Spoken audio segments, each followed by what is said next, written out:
বিরাট সুখবর কানাডায় বসবাসরত প্রবাসী বাংলাদেশিদের জন্য। প্রবাসী কর্মীদের সপরিবারে স্মার্ট ব্যাংকিং সেবা দিতে হবে। প্রবাসী কল্যাণ প্রতিমন্ত্রী। বিস্তারিত জানতে ভিডিওটির শেষ পর্যন্ত দেখুন। বিরাট সুখবর, কানাডায় বসবাসরত প্রবাসী বাংলাদেশিদের সুবিধার্থে এবার দেশটির রাজধানী অটোয়াতে চালু হল ই-পাসপোর্ট কার্যক্রম। বাংলাদেশ হাইকমিশনের উদ্যোগে চালু হওয়া এ সেবায় উচ্ছ্বসিত প্রবাসীরা। চলতি সপ্তাহে টরন্টোতেও ই-পাসপোর্ট সেবা চালু হবে বলে জানিয়েছেন সংশ্লিষ্টরা। বাংলাদেশিদের জন্য ই-পাসপোর্ট কার্যক্রম চালু করেছে কানাডা। দেশটির রাজধানী অটোয়াতে বাংলাদেশ হাই কমিশনের উদ্যোগে চালু হয় এ সেবা। স্থানীয় সময় রোববার এর উদ্বোধন করেন ইমিগ্রেশন ও পাসপোর্ট অধিদপ্তরের মহাপরিচালক মেজর জেনারেল নুরুল আনোয়ার। এ সময় উপস্থিত ছিলেন স্বরাষ্ট্র মন্ত্রণালয়ের অতিরিক্ত সচিব মো. খায়রুল কবির মেনন, হাইকমিশনের কাউন্সিলর শারমিন সুলতানা। অনুষ্ঠানে বক্তব্য রাখেন অটোয়া আওয়ামী লীগের সভাপতি। ই-পাসপোর্ট সেবায় বিশ্বে বাংলাদেশ ১১৯তম।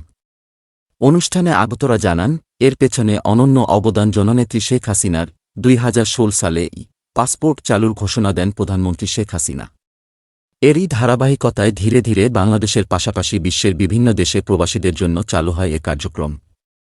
এর মাধ্যমে অটোয়াতে ৪২তম ই-পাসপোর্ট সেবা চালু হয় বলে জানান সংশ্লিষ্টরা। চলতি সপ্তাহে টরন্টোতে শুরু হবে ৪৩তম সার্ভিস। এর মাধ্যমে এখন থেকে অল্প সময়ে আন্তর্জাতিক বিমানবন্দর ও ইমিগ্রেশনের সব কাজ দ্রুত শেষ করতে পারবেন কানাডায় বসবাসরত প্রবাসী বাংলাদেশিরা। প্রবাসী কর্মীদের সপরিবারে স্মার্ট ব্যাংকিং সেবা দিতে হবে। প্রবাসী কল্যাণ প্রতিমন্ত্রী, বাসী কল্যাণ ও বৈদেশিক কর্মসংস্থান প্রতিমন্ত্রী শফিকুর রহমান চৌধুরী বলেন, প্রধানমন্ত্রী শেখ হাসিনা অনেক স্বপ্ন নিয়ে প্রবাসী কল্যাণ ব্যাংক প্রতিষ্ঠা করেছেন। আমাদের সবাইকে দেশপ্রেমে উদ্বুদ্ধ হয়ে প্রবাসী কর্মী ও তাদের পরিবারকে স্মার্ট ব্যাংকিং সেবা দিতে হবে।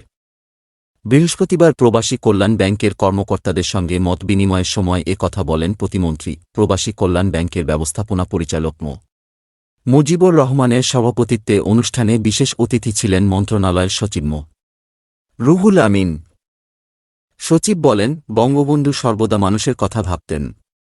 গরিব দুঃখী মানুষের আর্থসামাজিক অবস্থার উন্নয়নের জন্য কাজ করতেন। আমরা যদি আমাদের উপর অর্পিত দায়িত্ব যথাযথভাবে পালন করি ও সেবা প্রদান করি, তাহলে বঙ্গবন্ধুর চেতনা বাস্তবায়ন করা হবে।